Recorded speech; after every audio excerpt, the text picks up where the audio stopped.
Hello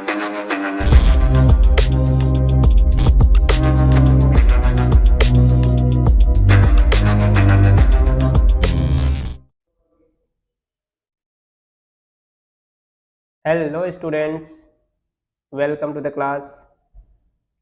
This is me, Columbus. I will be teaching today constitutionalism. So आप नाम से आपको याद समझ में आ रहा होगा कि ये जो लेक्चर है ये सबसे ज़्यादा बेनिफिशियल उनके लिए होगा जो सिविल सर्विसेज की प्रिपरेशन कर रहे हैं। क्लियर है? जो सिविल सर्विसेज की प्रिपरेशन कर रहे हैं या लॉ कर रहे हैं, मीन्स LLB, क्योंकि LLB जो कर चुके होंगे उनको तो अच्छे से ही पता होगा। तो हो सकता है कि मैं इनके लिए LLB जो कर चुके होंगे किसी के लिए लगे कि अरे ठीक है नॉर्मल ही है, but civil services CSC examination के लिए मेंस में क्वेश्चन पूछा हुआ है ये कॉन्स्टिट्यूशनलिज्म मेंस में। तो हो सकता है एग्जैक्ट क्वेश्चन ना आए, लेकिन ये क्वेश्चन PT में भी उठ सकता है, मीनिंग ऑफ द कॉन्स्टिट्यूशनलिज्म, क्योंकि आजकल क्वेश्चन पूछे जा रहे हैं। UPSC में 2-4 क्वेश्चन पॉलिटी से ऐसे उठाए जाते हैं जहाँ पे आपको इसेंस पता होना चाहिए, मीनिंग पता होना चाहिए, exact meaning, positive meaning. Clear है? सो आज के लेक्चर में और ऐसे कंटिन्यू करेंगे हम UPSC का भी। UPSC जो सेक्शन है इसके लिए, प्रीलिम्स के लिए बेसिकली, और उसके बाद टॉपिक्स कुछ टॉपिक्स उठाएंगे हम, या तो चैप्टर जैसे पेपर 4 का हो गया, या गवर्नेंस हो गया, या इन्वायरमेंट वाला पेपर 3 में हो गया सेक्शन। कुछ टॉपिक्स को हम उठाएंगे मेंस के हिसाब से। क्लियर है? So again welcome to the class. और अगर आप चैनल पर नए हैं तो please subscribe the channel, share the videos, like the videos. उसमें क्या होगा, हमारा भी ग्रोथ होगा, ओवरऑल चैनल भी ग्रो करेगा, और आपके नज़दीक, आपके घर पर, आपके YouTube चैनल पर, YouTube जो आप देख रहे हैं उस पर एक और अच्छा कंटेंट और इन्फॉर्मेशन आपको मिलेगा। ठीक है? डेली अपडेट होगा ऑलमोस्ट। सो चलिए स्टार्ट करते हैं हम कॉन्स्टिट्यूशनलिज्म। सो इसके पहले स्टार्ट करते हैं, इसी में है आपको समझना क्या क्या है। आपको बेसिक कॉन्स्टिट्यूशन पता होगा कि 2 वर्ड आपने सुना है ना, कॉन्स्टिट्यूशन एंड कॉन्स्टिट्यूशनलिज्म। समझ में आ रहा है मीनिंग? डिफरेंस बताते हैं हमें, डिफरेंस क्या है। कॉन्स्टिट्यूशन है जिसको हम बोलते हैं, क्या बोलते हैं, Indian constitution is a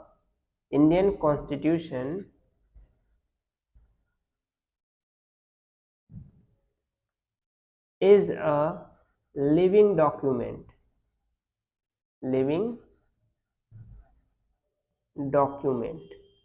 clear है? Indian constitution is a living document, and Indian Constitution is the fundamental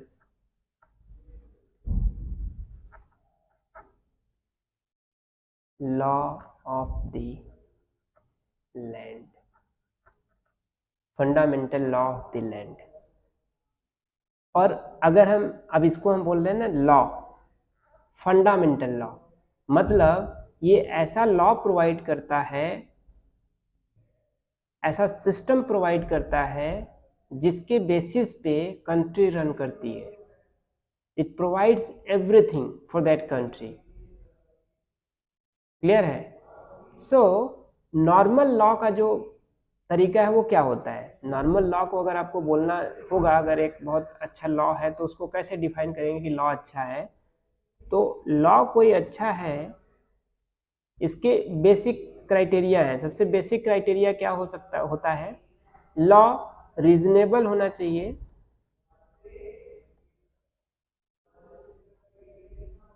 fair होना चाहिए, एंड जस्ट होना चाहिए। मतलब there should always be some reasonableness when the law is made. Legislature जब law बनाते हैं तो उसमें रीजनेबल डिस्कशन भी होना चाहिए, इसीलिए उसकी रीजनेबिलिटी के लिए कि कहाँ पे ये अप्लाई होगा और रीजन क्या है उसको अप्लाई होने का, उसमें क्या क्या चीजें हम इंक्लूड कर रहे हैं। फेयर होना चाहिए, मतलब it should be fair to everyone. ऐसा नहीं कि कोई लॉ जो है किसी एक पर्टिकुलर कम्युनिटी या एक पर्टिकुलर आपको स्टेटा को के लिए फेवरेबल है और दूसरे स्टेटा के लिए अनफेवरेबल है। जस्ट होना चाहिए। जस्ट का मीनिंग समझ में आ रहा है? बहुत स्मॉल वर्ड है लेकिन मीनिंग यही है कि ये जस्टिफाइबल होना चाहिए कि ऐसा लॉ बनाया क्यों गया है। ठीक है, समझ रहे हैं कि नहीं? लॉ ऐसा होना चाहिए। और अगर हम कॉन्स्टिट्यूशन को बोलते हैं कि constitution is a fundamental law of the land, तो इसका मतलब क्या है? कॉन्स्टिट्यूशन इज अ लॉ, ये सारी चीजें प्रोवाइड करता है। और कॉन्स्टिट्यूशन को लिविंग डॉक्यूमेंट क्यों बोलते हैं? बहुत इंपॉर्टेंट क्वेश्चन है, many of you don't know living document का क्या मीनिंग है। लिविंग डॉक्यूमेंट का मीनिंग बहुत लोग गलत निकालते हैं, बहुत जगह गलत पढ़ाया भी जाता है आई थिंक। ठीक है, आप बहुत सारे लोगों को वीडियो देखेंगे पॉलिटी में तो आपको लिविंग डॉक्यूमेंट का मतलब नहीं पता चलेगा कि लिविंग डॉक्यूमेंट बोलते क्यों हैं। लोग लिविंग डॉक्यूमेंट मेजर केसेस में इसलिए बोलते हैं बिकॉज ये चेंज होता रहता है, मतलब इसमें अमेंडमेंट पॉसिबल है। Living document and organic and living document ये बोलते हैं ना, क्यों बोलते हैं? क्योंकि इनको लगता है, मतलब ये ऐसा बोलते हैं क्योंकि हमने भी सुना है ना, नाम नहीं लेंगे यहाँ, लेकिन बहुत यूट्यूब पे या ऐसे क्लासेस में भी लोग बताते हैं अमेंडमेंट इसमें इजिली हो सकता है, अमेंडमेंट होता है। ठीक है, अमेंडमेंट कैन हैपन या कैन बी देयर, होता रहता है, मतलब it can change according the society. मतलब अमेंडमेंट क्यों होता है? According to the need of the society, need of the society और नीड ऑफ द आर, इसलिए हम इसको क्या बोलते हैं? Organic and living document. ऐसा होता है लेकिन ये है नहीं। लिविंग डॉक्यूमेंट इसको इसलिए बोलते हैं क्योंकि ये सिस्टम प्रोवाइड करता है टू रन इटसेल्फ, ये सिस्टम प्रोवाइड करता है हर चीज के लिए। मतलब कैसे इलेक्शन होना चाहिए प्रेसिडेंट का, कैसे प्राइम मिनिस्टर का इलेक्शन होगा, क्या क्या इनके फंक्शंस होंगे, और ऐसे कंडीशन में when there is no president या when there is no PM, उस कंडीशन में क्या चीजें होंगी। The our constitution provide everything, our constitution provide everything for that particular system, how to run the system, how to run a country.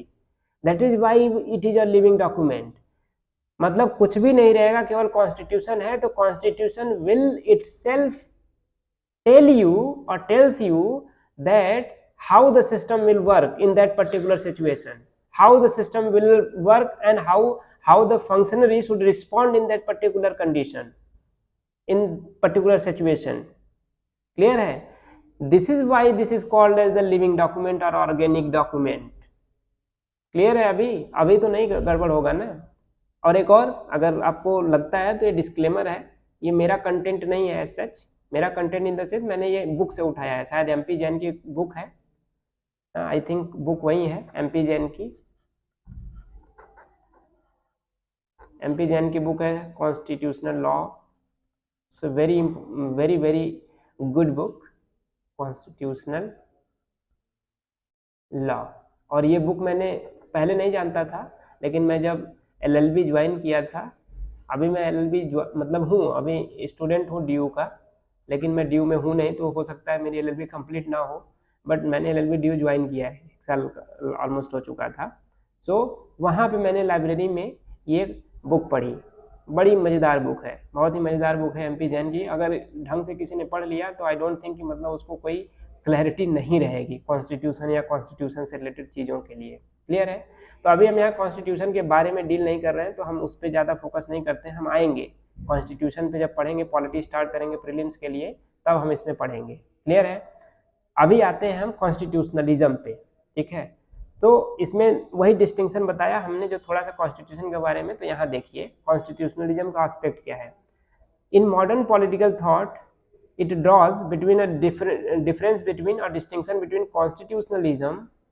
constitutionalism okay and constitution। Difference है, distinction है, क्या है?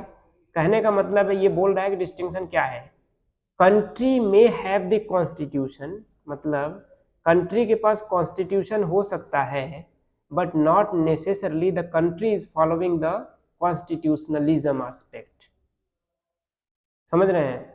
Constitutionalism may not be there but constitution can definitely can be। Clear है दोनों aspect? For example, इसके लिए example दिया इन्होंने, क्या एग्जाम्पल पोर्ट्रे किया है?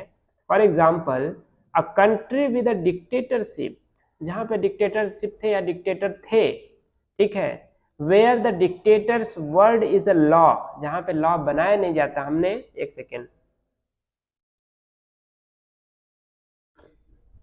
हमने एक चीज बताई अभी ना कि लॉ जो होना चाहिए क्या होना चाहिए? रीजनेबल होना चाहिए। लॉ जो होना चाहिए रीजनेबल के साथ क्या होना चाहिए? जस्ट होना चाहिए। एंड लॉ जो होना चाहिए फेयर होना चाहिए। ये बेसिक चीज है, ठीक है। और इसके लिए इन जनरल एक और वर्ड लिख सकते हैं, कॉम्प्रिहेंसिव। कॉम्प्रिहेंसिव लॉ कॉम्प्रिहेंसिव होना चाहिए, रीजनेबल होना चाहिए, जस्ट होना चाहिए, फेयर, फेयर एंड जस्ट। जैसे यहाँ पे हमने बुलाया ना, तो यहाँ पे एक वर्ड और ऐड कर सकते हैं, क्या? कॉम्प्रिहेंसिवनेस ऑफ लॉ, कॉम्प्रिहेंसिव। क्लियर है? सो मजा आ रहा है कि नहीं? पढ़ने में मजा आना चाहिए, मतलब आपको चीजें समझ में आती है तो मजा आता है, अगर समझ में नहीं आ रही, बोरिंग फील होती है तो मजा नहीं आता है। तो ये बड़ा मस्त एस्पेक्ट है पढ़ाई में। लॉ बहुत मजेदार एस्पेक्ट है। हाँ, बाद में चीजें ठीक है नहीं है, लेकिन पढ़ते समय बहुत मजेदार एस्पेक्ट है, ठीक है। आपको पता रहता है चीजें क्या क्या है, सिस्टम में कैसे चीजें हो रही हैं, और आपको कितना पता है, कौन कैसे कर सकता है, नहीं कर सकता। You have that power, power of knowledge. कहते हैं ना, power of knowledge is everything. If you have literally, if you have the power of knowledge and understanding, understanding का मतलब नहीं है you have to go to the university or college or somewhere, no, you need to have the understanding, or you need to have the understanding of the particular area। law, constitution के बारे में आपको पता है अगर सब कुछ, तो आपको, आप यूनिवर्सिटी गए हो नहीं गए हो क्या फर्क पड़ता है? नथिंग। समझ रहे हैं? it won't affect your understanding। so a country with a dictatorship where dictator's word is a law can be said to have a constitution। हो सकता है कॉन्स्टिट्यूशन। जर्मनी में कॉन्स्टिट्यूशन है ना, वहां पे क्या था? हिटलर नहीं था? था हिटलर। कॉन्स्टिट्यूशन उसके बाद बना, पहले बना, लेकिन वहां था। तो लॉ अगर है, या डिक्टेटर्स का वर्ड है, जैसे जहाँ पे राजाओं का होता है सिस्टम, वहां पे भी कॉन्स्टिट्यूशन हो सकता है। It is very pretty much possible, but constitutionalism नहीं होगा। अभी मीनिंग हम बता रहे हैं, आ रहे हैं कॉन्स्टिट्यूशनलिज्म पे। अभी हम क्या बता रहे हैं? पेडागॉजी, पेडागॉजी पे फोकस करिए, ठीक है। अभी कहानी पे फोकस करिए, कैसे चल रहा है, अपने आप मीनिंग समझ में आएगा। हमने कॉन्स्टिट्यूशन का एक बेसिक मीनिंग बताया, क्या है? कॉन्स्टिट्यूशनलिज्म का भी मीनिंग आ जाएगा ऑटोमेटिक, कैसे है, कि ऐसा हम बोल क्यों रहा है, ये किताब में ऐसा क्यों लिखा हुआ है, या जो भी लिखा हुआ है, पर्सन स्टडी किया है तो ऐसा क्यों होता है कि कॉन्स्टिट्यूशन हो सकता है बस, बट कॉन्स्टिट्यूशनलिज्म नहीं हो सकता है, ठीक है। समझ रहे हैं कि नहीं? इसका एक एस्पेक्ट यहीं बता दें हम थोड़ा सा, ताकि आपको रिलेट करने में आसानी रहे। कहने का मतलब इसका इन जनरल ये है कि जो कॉन्स्टिट्यूशन में लिखा गया है, ठीक है, जो हमारे कॉन्स्टिट्यूशन मेकर ने लिखा कि ये चीज़ ऐसे होनी चाहिए, और अगर सोसाइटी की नीड्स है तो कुछ और चीज़ें ऐड होनी चाहिए, लेकिन अगर ये फॉलो अप जो हो रहा है, कॉन्स्टिट्यूशन का फॉलो अप जो हो रहा है, वो लेटर में तो हो रहा है, लेटर में फॉलो अप हो रहा है, बट नॉट इन स्पिरिट। कहते हैं ना, लेटर एंड स्पिरिट दोनों में फॉलो होना चाहिए, और अगर एक में फॉलो हो रहा है, एक में नहीं हो रहा है, तो इसका मतलब कॉन्स्टिट्यूशनलिज्म नहीं फॉलो हो रहा है। और अगर दोनों सही तरीके से चीजें चल रही हैं, तो इसका मतलब कॉन्स्टिट्यूशनलिज्म हो रहा है। क्लियर है? तो कॉन्स्टिट्यूशन को लेटर एंड स्पिरिट दोनों में फॉलो करना होता है, लॉ को लेटर और स्पिरिट दोनों में फॉलो करना होता है। इसीलिए लॉ मेकिंग के टाइम पे लॉ के पीछे का इंटेंशन जो है ना, वो बहुत मैटर करता है, क्योंकि अगर लॉ के पीछे का इंटेंशन ही गलत है तो डेफिनेटली उसका इम्पैक्ट तो निगेटिव होगा ही। क्लियर है इतनी चीजें? अगर कोई लॉ बन रहा है, कॉन्स्टिट्यूशन बनाया जा रहा है, अगर उसके पीछे का इंटेंशन ही गलत होगा, तो ऑब्वियस सी बात है कि उसका इम्पैक्ट निगेटिव होगा, उसमें आप भूल जाइए कि उसका कोई पॉजिटिव इम्पैक्ट होगा। क्लियर है इतनी चीजें? हाँ आगे बढ़ते हैं। अभी अभी समझ में आएगा ना क्यों ऐसा लिखा जा रहा है, क्योंकि जरूरी नहीं है कि सब लोग स्पिरिट में फॉलो करें, या जितने भी लीडर्स आते हैं, डिक्टेटरशिप कौन होता है, कंट्री के ऊपर डिक्टेटरशिप कौन होगा, लीडर खराब आ गया, ठीक है, लीडर खराब आ गया, वो अपने मनमानी कर रहा है, अपने मनमानी कर रहा है, विदाउट किसी से डिस्कशन से कर रहा है, मतलब आप लीडर बन गए और you are not considering, you are not taking conscience of other people, the millions of people in that country, in that state. आप किसका ले रहे हैं, आप जीत गए, मतलब ठीक है आपने 50% वोट पाया या 40% वोट पाया, 60% इवन, तो बाकी पॉपुलेशन तो आपको अगेंस्ट में थी ना, तो आपको उनका भी कॉग्निजेंस लेना पड़ेगा ना लॉ मेकिंग के टाइम पे, और उसके डिफरेंट मेथड्स हैं, आप लीजिए उससे कॉग्निजेंस। आप समझिए कि लॉ बनाना जरूरी है नहीं जरूरी है। अभी हमारे यहाँ ठीक है वो कितना कॉन्ट्रोवर्शियल था नहीं था, लेकिन 3 फार्मर्स लॉ लाए गए थे। अब कितना डिबेट एंड डिस्कशन हुआ था इस पे, you know, if you are aware about that. बाद में इनको क्या किया गया, ठीक है कंट्रोवर्सी क्या है, हम कंट्रोवर्सी पे डील नहीं करते, हम कौन है गवर्नमेंट में उस पर डीलिंग नहीं हो रहे, लेकिन ये कंट्रोवर्सी तो कुछ थी ना। ये कंट्रोवर्सी क्रिएट क्यों हुई, क्योंकि इस पे डिबेट डिस्कशन बहुत ज़्यादा नहीं हुआ था, डिबेट एंड डिस्कशन नहीं हुआ था। अगर किसी लॉ पे इतने पार्लियामेंट है, इतनी बड़ी कंट्री है, अपनी कंट्री को लीजिए, अगर यहाँ किसी लॉ को बनाते समय, कोई अमेंडमेंट लाते समय अगर डिबेट एंड डिस्कशन प्रॉपर नहीं होगा उस लॉ पे, तो उस लॉ का इम्पैक्ट क्या होगा क्या नहीं होगा, you won't know, nobody will know exactly. कुछ हर लॉ का कुछ नेगेटिव इम्पैक्ट होता है, लेकिन वो इम्पैक्ट बहुत वास्ट नहीं होना चाहिए, उसका रेमिफिकेशन बहुत ज्यादा नहीं होना चाहिए, रेमिफिकेशन बहुत ज्यादा नहीं होना चाहिए। If the ramification is too high, the impact is too high, so उस कंडीशन में क्या है कि उस लॉ को स्टक करना ही जरूरी है, तो ऐसा लॉ बनाना ही क्यों।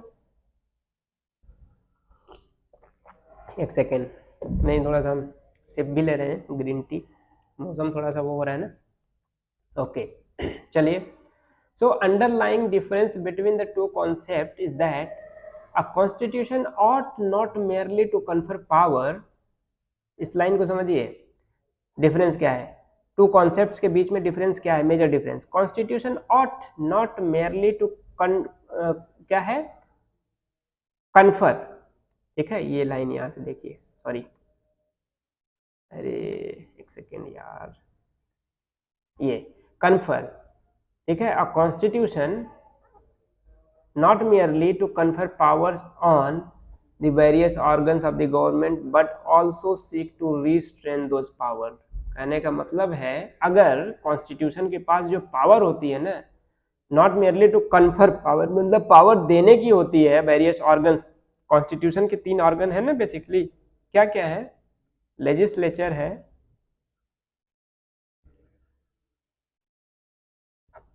लेजिस्लेचर है, एग्जीक्यूटिव है एंड जुडिशरी है। एक सेकेंड,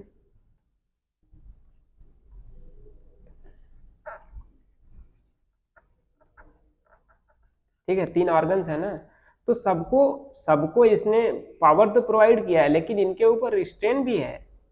मतलब ऐसा नहीं है कि मतलब ये अथॉरिटेटिव रेजिम पैदा कर दें, हाँ कर सकते हैं, वो भी सिचुएशन है, कर सकते हैं। If the government is in full majority it can amend the constitution. बाद में क्राइसिस होगी, उनको रिवर्ट बैक करना पड़ेगा नहीं करना पड़ेगा वो अलग सीन है, लेकिन कर सकते हैं। लेकिन in general constitution provide the restrain also, power दिया है तो तो पावर को रोकता भी है कि आप गलत गलत उसका यूज ना कर सकें, पावर का गलत यूज ना करें, ठीक है, मिस यूज जिसको बोलते हैं, पावर का मिस यूज ना हो पाए, ठीक है। सो इसलिए हम बोल रहे हैं कि कॉन्स्टिट्यूशन जो है ये कन्फर भी करता है पावर को और रिस्ट्रेन भी करता है। कॉन्स्टिट्यूशनलिज्म में क्या है, constitutionalism recognises the need for government but insist upon limitations being placed upon the governmental power। कहने का मतलब सिंपल सा है, लेटर एंड स्पिरिट की बात यहीं पे आती है जहां पे हम मिसयूज करना शुरू करते हैं, क्लियर है। तो यहाँ पे ये बोल रहा है कि मिसयूज का मतलब है गवर्नमेंट के ऊपर जो है ना, गवर्नमेंट के कॉन्स्टिट्यूशनलिज्म मेनली क्या करता है, ये रिकॉग्नाइज करता है need for the government to insist upon limitation being placed upon the government power. कहने का मतलब है यहाँ पे जो लिमिटेशन है उस पर फोकस इसलिए है क्योंकि वही जो है ना, वही बताएगा कि आप स्पिरिट के बेसिस पे काम कर रहे हैं कि नहीं, वही ये बताएगा कि आप जो लॉ बनाने के पीछे या कॉन्स्टिट्यूशन मेकर के ने जो कॉन्स्टिट्यूशन बनाया है तो उसके पीछे का इंटेंट क्या था, इंटेंट बिहाइंड द लॉ और द कॉन्स्टिट्यूशन इटसेल्फ। क्लियर है? इंटेंट बिहाइंड द लॉ और the constitution itself will tell you whether they are following the law or not, whether the law will have a positive impact or negative impact। समझ रहे हैं कि नहीं? तो law तो follow कर सकते हैं, लॉ बना देंगे, अगर गलत लॉ बनाएंगे तो लॉ के बेसिस पे तो फॉलो होगा ना, लेकिन बहुत सारे लॉ स्ट्रक भी होते हैं, आपको पता ही है, बहुत सारे लॉ स्ट्रक होते हैं। अभी वो केस याद है, फेसबुक जो 2 गर्ल्स थी, उन्होंने बाल ठाकरे के लिए वो कुछ कमेंट कर दिया था, तो बाद में प्रॉब्लम क्रिएट हो गई थी राज ठाकरे के लिए। समझ रहे हैं कि नहीं? वो जो ठाकरे थे, याद रखिएगा, ठीक है, आई एम कंफ्यूजिंग। तो जो भी ठाकरे थे उनका डिमाइस पे क्या हुआ था, उन्होंने कुछ कमेंट कर दिया था, ब्लॉक था, रोड जाम था, जो भी था, तो उसमें उन्होंने क्या हुआ, IT एक्ट के अंदर में ना उनको अरेस्ट कर लिया गया था। बाद में फिर छोड़ा गया, तो उसमें क्या हुआ कि सुप्रीम कोर्ट ने बाद में उस लॉ को स्ट्रक किया। अभी भी लेकिन पुलिस यह है ना, उसमें IT एक्ट में लोगों करते हैं, मतलब क्या है, वहां से ट्रांसफर नहीं हो पाया कि सुप्रीम कोर्ट ने क्या कहा क्या नहीं कहा है, वो चीज़ पहुंचना भी जरूरी होता है कि लॉ अगर स्ट्रक हो गया, रिमूव हो गया, तो वो चीज़ पहुंचनी भी बहुत जरूरी है हर जगह पे, अदरवाइज पुलिस जो है वहाँ पे लोकल एडमिनिस्ट्रेशन जो है वो कैसे वर्क करेगा, वो तो पुराने हिसाब से चलेंगे। ठीक है, तो कॉन्स्टिट्यूशन में क्या है, कॉन्स्टिट्यूशन में बताया कि ये पावर प्रोवाइड भी करता है और ये भी बताता है कि मतलब रिस्ट्रेन कैसे करना है। ठीक है, मतलब उनको रिस्ट्रेन का भी वो देता है, मेथड देता है कि ये चीज़ नहीं करनी है, क्या करनी है क्या नहीं करनी है। इन जनरल हमारा कॉन्स्टिट्यूशन दोनों में बताता है, डिटेल में बताता है। कॉन्स्टिट्यूशनलिज्म जो रिकॉग्नाइज करता है वो क्या करता है, वो एक एस्पेक्ट करता है कि जो लिमिटेशंस है ना गवर्नमेंट के ऊपर या गवर्नमेंटल पावर के ऊपर, उन लिमिटेशन को फोकस करता है। क्लियर है? Constitutionalism envisages checks and balances and putting the power of the legislature and the executive under some restraint and not making them uncontrolled and arbitrary। समझ में आया? ये this is the meaning of constitutionalism. और इसको check and balance करता कौन है? Legislature और एग्जीक्यूटिव को चेक्स एंड बैलेंसेस कौन लाएगा? जुडिशरी। इसीलिए कहते हैं ना कि तीनों का फंक्शन करना जरूरी है, तीनों का सही तरीके से अपने डोमेन में फंक्शन करना नेसेसरी है। तीनों का अलग अलग डोमेन है। लेजिस्लेचर का क्या फंक्शन है? लॉ मेकिंग का, लॉ बनाने का। एग्जीक्यूटिव का इसको इम्प्लीमेंट करने का है, इम्प्लीमेंट करने का है फंक्शन हर जगह पे। ठीक है, और जुडिशरी का मेन फंक्शन क्या होता है? चेक्स एंड बैलेंसेस का, कि कोई भी केस क्रिएट होता है, कोई इशू क्रिएट होता है तो ये। बाकी इनका मेन फंक्शन जुडिशरी का होता है इंटरप्रिटेशन का। They interpret the law, they interpret the constitution. Judiciary interpret the law and the constitution.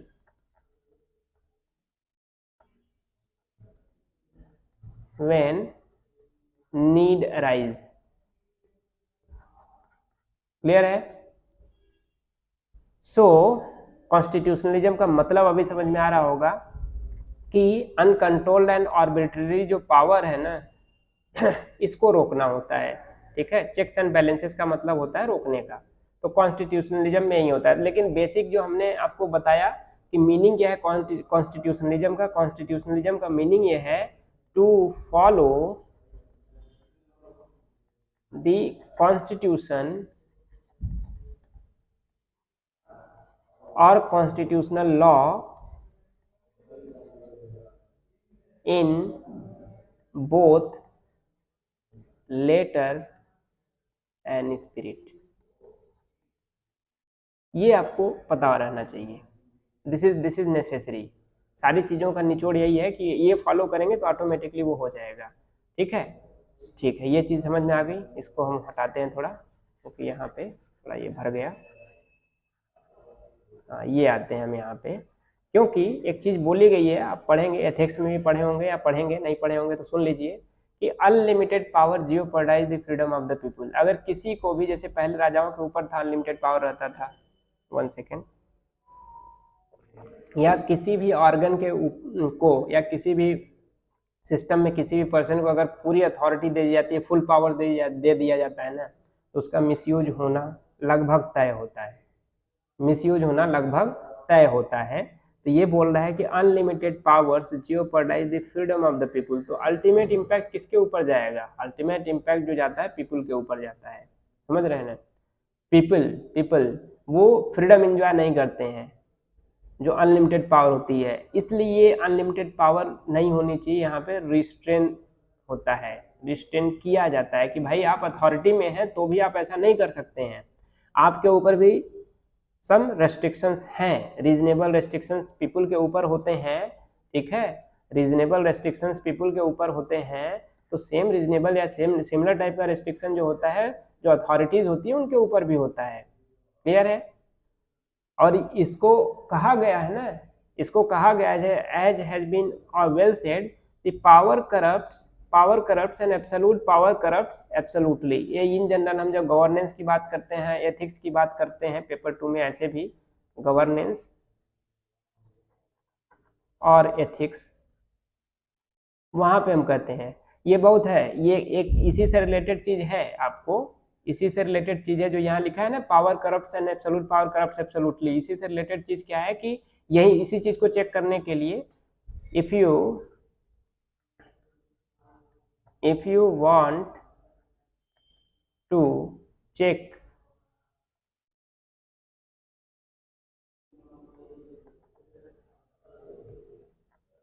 or know the character of people or someone, people EOPL, then give him power।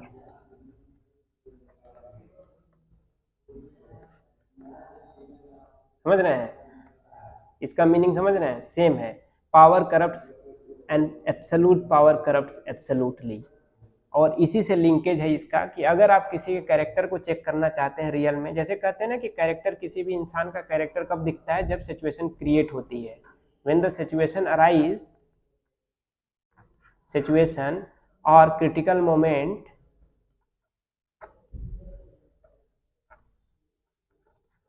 तब उस आदमी का या किसी भी इंसान का कैरेक्टर दिखता है कि रियल में वो क्या है, आपसे क्या रिलेशन है, कैसा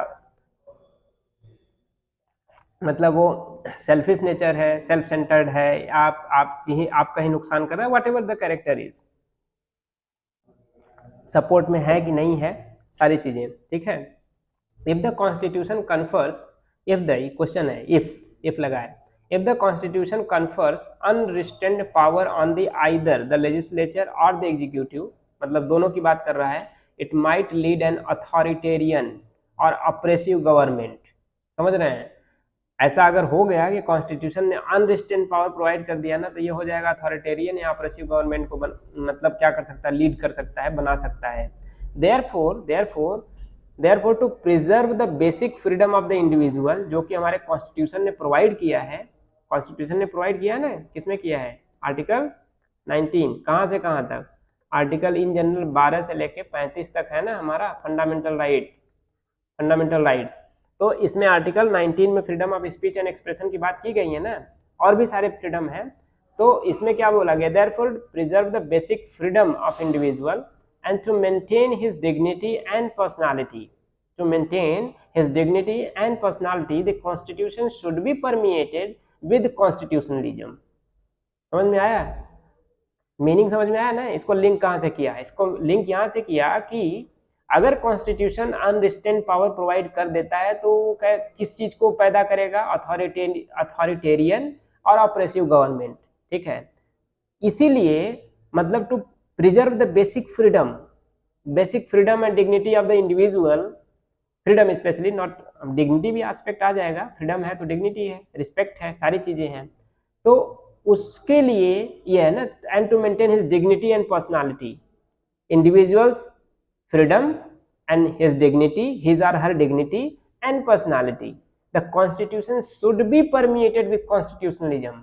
अगर कॉन्स्टिट्यूशनलिज्म का एस्पेक्ट नहीं आएगा, वहां लेटर के साथ साथ स्पिरिट का एस्पेक्ट नहीं आएगा, तो प्रॉब्लम होगी। Spirit aspect is necessary, that is the same essence when the constitution was to make or was made. Constitution was made, when the constitution being made, at that time what the constitution maker thought is the constitutionalism. उन्होंने ये सोच के constitution नहीं बनाया कि बाद में कोई आएगा तो कैसे वर्क करेगा, तो मीनिंग उसका सही है। Behind the logic is right, logic भी सही है, लॉजिक भी सही है, इंटेंशन भी सही है, लेकिन अगर उसका इम्प्लीमेंटेशन और एग्जीक्यूशन प्रॉब्लमेटिक होगा, नहीं होगा सही तरीके से, तो वो स्पिरिट में फॉलो चीजें नहीं हो रही हैं। क्लियर है? It should have some inbuilt restriction, बोल रहा है ना, inbuilt restriction on the powers conferred by it on the government organs, और यही इनबिल्ट रेस्ट्रिक्शंस जो होते हैं ये provided by constitution. Constitution provide करता है इसको, प्रोवाइड दैट। क्लियर है? कॉन्स्टिट्यूशनलिज्म का मीनिंग देखिए, मीनिंग क्या है? इन जनरल कॉन्स्टिट्यूशन का ही मीनिंग लिमिटेड गवर्नमेंट होता है, कॉन्स्टिट्यूशन का मीनिंग ही लिमिटेड गवर्नमेंट होता है, क्योंकि कॉन्स्टिट्यूशन के लिए हमने बोला ना, कॉन्स्टिट्यूशन के लिए हमने क्या बोला, दो चीज, एक कन्फर करता है पावर, दूसरा हमने बोला ये रिस्ट्रेन भी करता है, रिस्ट्रेन द पावर और गवर्नमेंट। समझ रहे हैं? दोनों चीजें कर रहा है ना। लिमिटेशन मतलब ये प्रोवाइड भी करता है, और रिस्ट्रेन का मतलब लिमिटेशन कर रहा है, लिमिटेशन आपको लिमिटेड करता है या लिमिट करता है, लिमिटेशन भी दे रहा है, ये लिमिट करने के लिए कंडीशंस भी प्रोवाइड कर रहा है, तो इसलिए इसको बोलते हैं, कॉन्स्टिट्यूशन का मीनिंग ये है इन जनरल कि लिमिटेड गवर्नमेंट, क्या लिमिटेड गवर्नमेंट। तो कॉन्स्टिट्यूशनलिज्म का भी मीनिंग वही आता है कि लिमिटेड गवर्नमेंट और a limitation on the government. Constitutionalism का मीनिंग, क्योंकि जब यही चीज दोनों फॉलो होने लगती है तो वही कॉन्स्टिट्यूशनलिज्म हो जाता है। ठीक है, following constitution in their letter and spirit connotes in essence the limited government or limitation on the government। क्या याद रहेंगी चीजें, लिमिटेड गवर्नमेंट का और limitation on the government. Constitutionalism is the antithesis of arbitrary power, arbitrary power का ये opposite है बिल्कुल। ठीक है, आर्बिट्रेरी पावर को ब्रेक करता है ये। ठीक है, उसको उसके आर्बिट्रेरी पावर को रिड्यूस करने की कोशिश करता है, उसको हटाने की कोशिश करता है कि आर्बिट्रेरीनेस नहीं होना चाहिए सिस्टम में, to avoid arbitrariness. Constitutionalism follow किया जाता है, या कॉन्स्टिट्यूशनलिज्म का मीनिंग यही है कि ये आर्बिट्रेरीनेस को कम किया जा सके, रिड्यूस किया जा सकते, अवॉइड किया जा सके। Constitutionalism recognises the need for the government with power but at the same time insist that limitation be placed on those powers. This is the constitutionalism, ये रिकॉग्नाइज करता है, बट कॉन्स्टिट्यूशन मीनिंग, कॉन्स्टिट्यूशन का हमने पहले ही बता दिया, constitution provide both the things, constitution provide both the things, constitution give the power or confer the power and provide or give or provide the some restraint on the same. So constitutionalism recognizes the need for the government with the power, but at the same time insist that limitation be placed on those powers। clear है? The antithesis of constitutionalism is despotism, मतलब इसके opposite constitutionalism का antithesis क्या है, despotism है। अब despotism का meaning आपको पता ही है, एक्सप्लेन करने की जरूरत नहीं है यहाँ पे। क्लियर है? जैसे चीजें हैं ना, आप इसको याद रखिएगा, कॉन्स्टिट्यूशनलिज्म एंटीथेसिस किसका है, आर्बिट्रेरी पावर का, और डेस्पोटिज्म का अपोजिट ये हो गया, मीन्स एंटीथेसिस ऑफ कॉन्स्टिट्यूशनलिज्म क्या हुआ, डेस्पोटिज्म।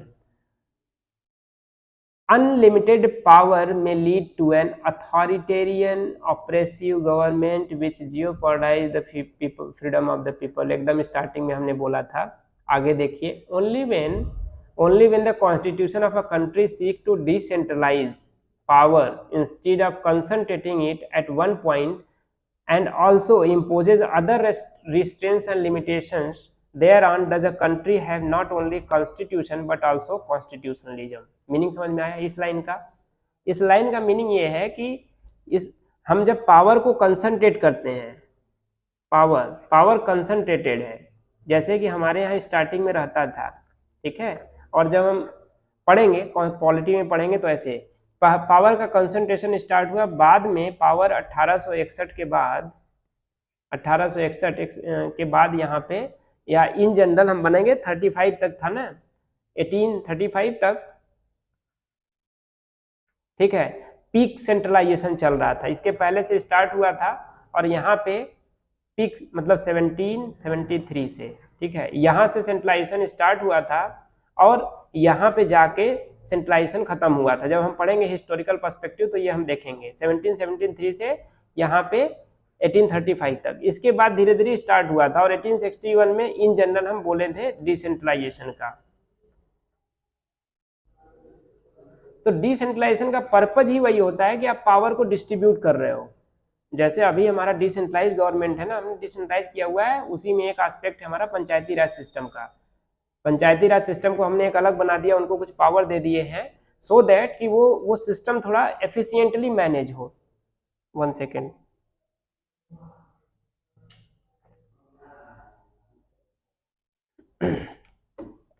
क्लियर है इतनी चीजें? ठीक है, तो इसमें यही बोला गया है कि हमें कंट्री मतलब जो only when a country constitution की बात कर रहा हूँ, only when a country when the constitution of a country seek मतलब चाहता है to decentralise power instead of concentrating, मतलब जब ये वाला एस्पेक्ट हो रहा है कंट्री में, तभी हम कह सकते हैं कि मतलब ये गवर्नमेंट के ऊपर लिमिटेशन दे रहा है, रिस्ट्रेन दे रहा है, ठीक है। और अगर ऐसा हो रहा है तभी हम कॉन्स्टिट्यूशन के लिए बोलेंगे या कंट्री के लिए बोलेंगे कि country is not having only constitution but also the constitutionalism. Clear है? चलिए, इतना चीज क्लियर है तो इसके आगे के एस्पेक्ट को हम समझते हैं थोड़ा, ठीक है। रुके रहिए, अभी जाना नहीं है, अभी है पढ़ने के लिए, अभी इतनी चीजें हैं, ज्यादा नहीं है, बचा है थोड़ा सा है और, ठीक है। मीनिंग आज के बाद आपको कॉन्स्टिट्यूशनलिज्म का मीनिंग और उसके लिए कंटेंट की प्रॉब्लम नहीं होगी। आप जरा सा यहाँ पे अगर आप पढ़ लिए एक बार तो आपको सारी चीजें बेशक क्लियर होंगी। मुझे जहाँ तक आशा है कि आपको सारी चीजें क्लियर हो रही हैं, बड़े अच्छे से मुझे समझा पा रहा हूँ मैं। और अगर कोई दिक्कत है तो आप कमेंट सेक्शन में आप कमेंट में लिख दीजिएगा कि ये पोर्शन नहीं समझ में आया, इसको इस तरीके से बताया जाए, कुछ और बताया जाए उसमें, या कुछ और चीज़ अगर पुट करनी है तो ठीक है। लेकिन ये जो बुक है ना, जो कंटेंट है, one of the best content है, one of the best contents है। और अगर यहाँ से चीज़ें मैं समझा पा रहा हूँ तो बेस्ट है। बाकी अब कॉन्स्टिट्यूशन में आगे पढ़ेंगे हम, पॉलिटी में कुछ सेक्शन में, तो उसमें और अच्छे समझेंगे चीज़ों को। सो कॉन्स्टिट्यूशन स्प्रिंग, यहाँ लिमिटेशन की बात कर रहे हैं हम। कॉन्स्टिट्यूशन स्प्रिंग, कॉन्स्टिट्यूशन की बात किया गया है कि मतलब बेसिक थोड़ा सा आइडिया ले रहा है ये। Constitution springs from the belief, constitution spring from the, एक second, springs from a belief in limited government, ठीक है। According to Schwartz in the USA, ये 29 बोल जाइए बुक का, वो कुछ है रेफरेंस के लिए। Schwartz in the USA the word constitution means a written organic instrument, हमने बताया एकदम शुरू में ऑर्गेनिक, ठीक है, under which the governmental power are both conferred and circumscribed. Circumscribe का मतलब होता है लिमिट करना, लिमिट करना, ठीक है। कन्फरेंस का मतलब गिव या देना। The idea of constitutionalism is not new, मतलब इसका भी आइडिया जो है नया नहीं है, बहुत पहले से है। It embedded in deeply in the human thought. सबको चाहिए होता है ना, फ्रीडम चाहिए होता है सबको, अगर कोई चीज़ बन रही है तो गलत नहीं होनी चाहिए, सबको चाहिए होता है। हम कहते हैं ना कि भाई ये चीज़ कर रहे हो गलत मत करना, इस तरह की, जिसके पास पावर रहता है हम ये सोचते हैं कि यार बस चीज़ें सही से करें। Many natural law philosophers have promoted this idea through their writings. बहुत पहले के हैं फिलोसफर, जैसे हो गए एक्वाइनस हो गए, एक्वाइनस हो गए, पेन हो गया, जॉन लॉक हो गए, ठीक है, ग्रोटियस हो गए, एंड रूसो, जॉन रूसो, ठीक है। रूसो। तो ये सब फिलोसफर्स थे, ये सब किस आइडिया को प्रमोट किए हैं, ये सब कॉन्स्टिट्यूशनलिज्म वाले आइडिया को प्रमोट किए हैं। ठीक है, ये रिबेल थे, राइटिंग से अपने रिबेल करते थे। ठीक है, सारे जितने फिलोसफर्स थे सब रिबेलियस थे पहले, आज की तरह नहीं फिलॉसफी चल रही है। ठीक है, ये क्वाइनस, पेन, बुक, लॉक, प्रोटेस, रूसो, देखो इनकी फिलॉसफी को समझो क्या है। सो मैग्ना कार्टा एक चार्टर था जो बनाया गया था। ये इनिशियल फॉर्मेट है कॉन्स्टिट्यूशन का, कि मतलब ऐसे रिटन में कोई डॉक्यूमेंट आया था, वो क्या था, मैग्ना कार्टा था। ये प्रोवाइड किया था इन जनरल किसके लिए, freedom freedom freedom freedom for the people की बात किया था इसने। ठीक है, फ्रीडम के लिए बोला था। Strengthen the traditional view that law is supreme. Law is supreme का मीनिंग क्या है, meaning no one is above the law. Above the law means जो प्रोटेक्ट कर रहे हैं, जो बना रहे हैं लॉ को, law maker and protector and law executor, जो भी हैं, they are also under the ambit of law, under the ambit of law. Clear है, वो भी इसके अंदर में है, ऐसा नहीं कि they are outside the law. So Magna Carta stand किया सुप्रीमेसी ऑफ लॉ को, as observed by Arthur Sutherland. The great charter was obviously a cherished standard, मतलब इसने स्टैंडर्ड प्रोवाइड किया था एक, a welcome assurance that the people could set some limitation on the arbitrary power of the king. कहने का मतलब उनको freedom दिया गया, उनको पूछने का राइट दिया गया, क्वेश्चन करने का राइट दिया गया। इसका मतलब क्या है, वो किंग के ऊपर, उस टाइम पे किंग का सिस्टम चल रहा था, तो उस टाइम पे क्या हुआ कि उनके पास पावर मिली क्या करने की, आर्बिट्रेरी पावर को लिमिट करने की या क्वेश्चन करने की। क्वेश्चन करना इज आल्सो लिमिटेशन। ठीक है, आज के समय में हम क्वेश्चन कर देते हैं ना आसानी से, कोई भी चीज, किसी भी चीज के लिए आजकल सोशल मीडिया के थ्रू क्वेश्चन पुट करते हैं एवरीवेयर। ट्विटर हो गया, ट्विटर के थ्रू ज़्यादा चीज़ें हो रही हैं। बाकी अदर मीडिया है, मीडिया में भी आई डोंट नो मीडिया कैसे वर्क कर रही है nowadays in today's time, बिकी है, क्या है, इंक्लाइंड है किसी तरफ, पॉलिटिकली मोटिवेटेड है, but still that is the one important medium to raise your voice, to reach the government. समझ रहे हैं। सो अ रिटन कॉन्स्टिट्यूशन, अभी हम रिटन और अनरिटन कॉन्स्टिट्यूशन की बात करेंगे बाद में, पहले यह पढ़ लेते हैं थोड़ा। A written constitution, independent judiciary, meaning constitutionalism का, a written constitution, independent judiciary with the power of judicial review, the doctrine of rule of law and separation of power, free election to the legislature, accountable, transparent democratic government, fundamental rights of the people, federalism, decentralization of the power are some of the principles and norms which promote the constitutionalism in a country। अब इन सारी चीज़ों को ना हम इस lecture में तो समझ ही नहीं पाएंगे, अलग अलग हमको समझना है। रिटन कॉन्स्टिट्यूशन क्या होता है, अनरिटन क्या होता है, कहाँ रिटन है कहाँ अनरिटन है, हमारा क्या है, समझ रहे। इसको इंडिपेंडेंट जुडिशरी क्या है, ये सारा हम पॉलिटी जब पढ़ेंगे। जुडिशियल रिव्यू का क्या कॉन्सेप्ट है, the doctrine of rule of law, dicey का दिया हुआ, इसका क्या है, हम अगले लेक्चर में रूल ऑफ लॉ पढ़ने वाले हैं। सेपरेशन ऑफ पावर क्या होता है, फ्री इलेक्शन का मीनिंग क्या है, ठीक है, अकाउंटेबिलिटी का क्या कॉन्सेप्ट है, ट्रांसपेरेंट डेमोक्रेटिक गवर्नमेंट क्या होती है, फंडामेंटल राइट्स जो हम पढ़ रहे थे, fundamental rights of the people हमारे कॉन्स्टिट्यूशन में जो कन्फर किया है, कहाँ से, आर्टिकल 12 से लेके हम 35 तक पढ़ते हैं इसमें। ठीक है, फेडरलिज्म का कॉन्सेप्ट है जो हमारा सेंटर और स्टेट का कॉन्सेप्ट है। डिसेंट्रलाइजेशन ऑफ द पावर है जो हमारा पंचायती राज सिस्टम क्रिएट किया गया है। Some of the principle and norms which promote the constitutionalism in a country.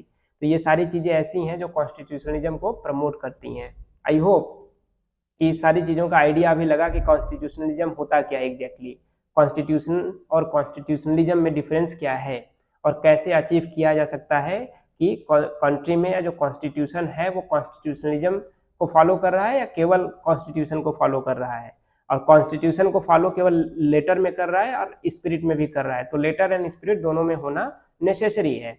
Okay, so thank you very much for your patience, और आई होप कि ये लेक्चर बहुत अच्छा लगा होगा। और कुछ अगर आपको इशू लगता है कि और समझाने के लिए और थोड़ा टाइम चाहिए समझने के लिए, और अच्छे से मैं थोड़ा और डिटेल समझाऊं, ऐसे मोर देन एनफ था, इससे ज़्यादा डिटेलिंग की नीड नहीं थी।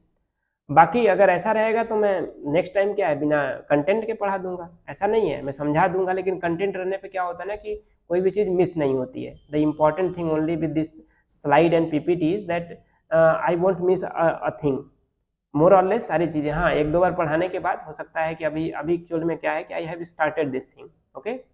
So definitely I have started, पढ़ने के लिए बहुत टाइम पढ़े हैं लेकिन स्टार्ट किए हैं, तो हो सकता है कि वो भी चीज़ हो जाए। सो उसके बेसिस पे नहीं आपको जज करना है, आप वट एवर यू जज on the basis of my delivery, कि हम डिलीवरी कैसे कर रहे हैं, जो कंटेंट की डिलीवरी है, जो अंडरस्टैंडिंग हम दे पा रहे हैं कि नहीं दे पा रहे हैं, जो चाहिए जितनी नेसेसरी है, उसके बेसिस पे आप कंटेंट को या वीडियो को लाइक करें, डिसलाइक करें या कमेंट करें। बाकी चैनल पे नए हैं तो चैनल को लाइक करें, प्रमोट करें, ठीक है, मीन्स शेयर करें। Thank you very much, thank you very much, and stay healthy, stay happy, पढ़ते रहो, बढ़ते रहो। Thank you.